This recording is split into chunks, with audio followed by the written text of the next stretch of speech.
Hey everybody, and welcome to another Jamovi tutorial. In this tutorial, we're going to go ahead and talk about ANCOVA, Analysis of Covariance. Now, it's very important that we talk about some of the steps that we need to get to being able to do ANCOVA in Jamovi. Before we get started, I want to say that I am using Jamovi version 1.616. This is the more recent build, most recent release, I should say, of Jamovi. It's available on both Mac and PCs. And as always, I tend to use the most recent build for my tutorials, and that is what we are using today. So, okay, how to get the ability to use ANCOVA in Jamovi. So the first thing we got to do is, I don't have any data open, as you can see, so we're going to do that in a minute. But first, let's go up to Analyses and take a look here. So we've got Analyses, and you can see that I have a ton of modules. Now, in ANOVA here, if I click on that, you can see I have ANCOVA and MacOS here, but that's not there by default. You actually need to grab those from the Modules tab over here. So you click on Modules, and you're going to see the list of ones that I've installed. But if you want to get more, because again, this is not where you so you add this functionality because it doesn't come in the basic Jamovi build. You have to add the module. You go to Manage Installed. Okay, you go to Manage Installed, and you can see that I have you have these three tabs here: Installed, Available, and Side Loading. And so I already have it installed. So we're just going to go through and find which one you need for it. You're going to need to get more tests. And so you can see this adds more tests to Jamovi Analyses. And if you didn't have this installed, it would be under Available. And so if we go to Available, we can scroll down to find ones that aren't installed yet, like CNormJ, continuous norming. I was just using that as an example. You see this install button, you would click that, and then it would end up in your installed list here, and more tests does get put under the appropriate place. So you can hide it, you can remove it once it's in your library. Okay, and so when you click the up arrow there, you get taken back, and when you click over at ANOVA, there it is, ANCOVA, MacOS. We're going to talk about ANCOVA today. So let's open up some data and see what it looks like. Okay, so here I have some data open. This is from a what looks to be like a survey in, I don't know, California. These look like California counties, and we're just going to grab a couple of these variables and just make an ANCOVA model ourselves. Okay, and so we're going to choose a couple of variables to make this easy. So to do an ANCOVA, you go into ANOVA. Remember, you need the More Tests additional module to add so you can get the ANCOVA, and we're going to click on it. And it's going to go ahead and open up the module. And honestly, most of this stuff is very similar to the just normal ANOVA module.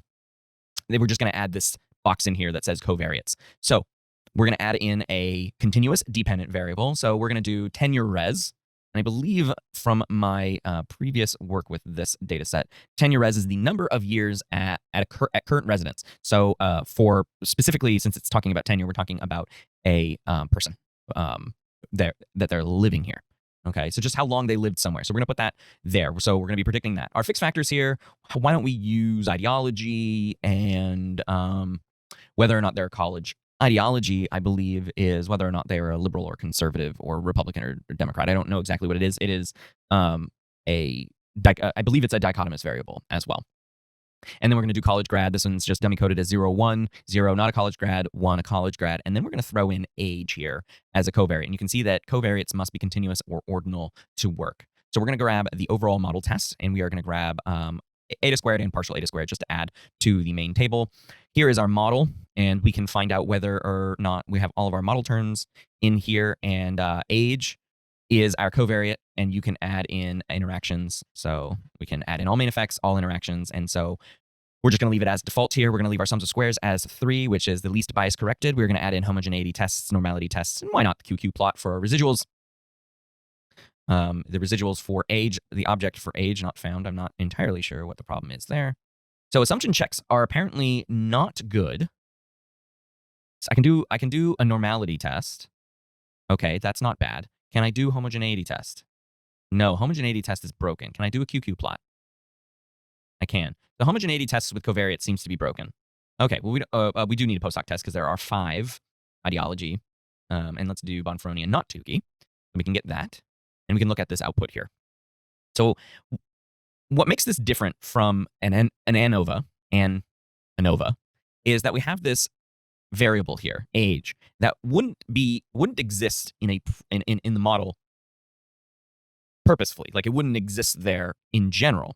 And so what we're trying to say is that, does age have any variance? Can age explain any variance in tenure res, how long somebody's lived in a certain place?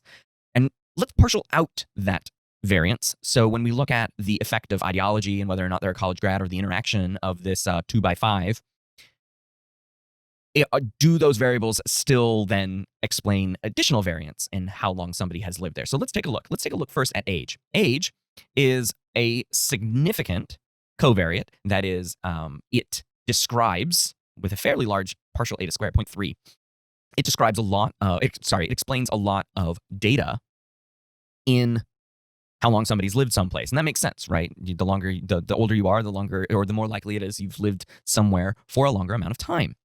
Now, you can see here that once we take out age being a covariate here, or once we take out that variance, we can see that ideology and college graduate status has no impact on how long somebody has lived someplace, okay? Now, if I were to run this as an ANOVA, just a regular ANOVA, let's take a look at it, okay? So let's put the same ones in where we are. You can see that there is no covariates here. And then fixed factor is ideology, and I think we did college grad. So we're not putting age in there. We're getting the overall model test, eta squared and partial eta squared. And that's all I want to do for this comparison here.